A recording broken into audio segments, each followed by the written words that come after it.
Now let me explain the treatment process, because in that video the treatment process is not there. There are two methods of treatment that I use.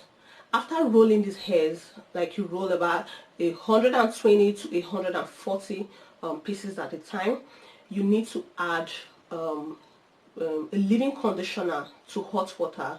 Put it in a way that it's going to touch all the rollers with the hair that you have already rolled on it, and then you steam the hair. You need to steam.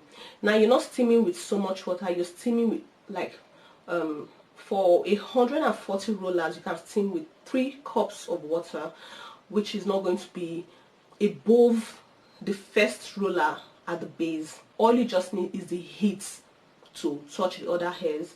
You have to make sure that the water with conditioner has touched all the rollers, so that when you're steaming, it will be easy for you to get the steam directly on the fiber that has already been soaked with the leave-in conditioner. And after the steaming process, you don't need to open the pot. Even if you put up your cooker, you have to maintain that steam, so it will keep treating the hair. The place is going to remain hot. So the second method is easier but not the best. In this method you can use a plastic container, put your plastics that you've already rolled, you already have your hairs rolled on them, then you add your leave-in conditioner directly to it, a little amount of leave-in conditioner, and you pour hot water. Make sure the hot water touches all of them, and then you cover, turn, shake in a way that the ones at the base will come to the top, the ones at the top will go to the base. So that's the idea, to make sure the water and the hot water, the steam, the heat, everything is touching all of them. Allow it to remain there till it's cold.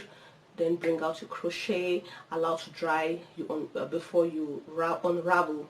But even if it doesn't dry, I mean, if you want to use your rollers just immediately, you can unravel. But if you unravel this when it is still wet, what you need to do is that after you unravel it, you push them closer. Make the coil, just use your hand to push the coils closer to each other to dry up. And when they dry up, they're going to look exactly the same way. So if you unravel them when they're wet and you don't do this, the coils are going to be far apart from each other. So it's better to do this, so put them together. Now I was able to produce a longer length, but there's no rollers for a long length. This rollers does not exist. I had to join 2 rollers in one by cutting the head of one of the rollers, joining it together. This is something that if you don't know how to do it, I might have to get more rollers here and show you how it's done, but you can start with the short one.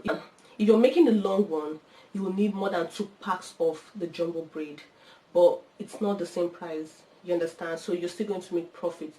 I was selling the longer one at 8,000 naira for a pack and the shorter one at 5,000. There was even a time I sold the shorter one at 7,000 and people were buying.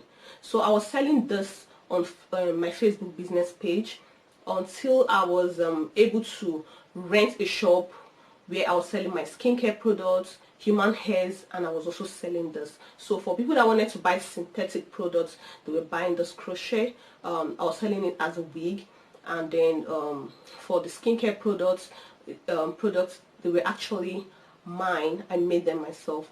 The skincare product is better for me because it's something that I can produce without labor. Even if I don't employ people, I can produce so much in a day, alone. But for something like crochet, you need people to work with you, or like I said, if you have to do it alone, you won't make so much money. You make maximum 5,000 naira in a day. So if you have more questions concerning this, you leave a comment and I'll give you a reply. Thank you very much. Bye.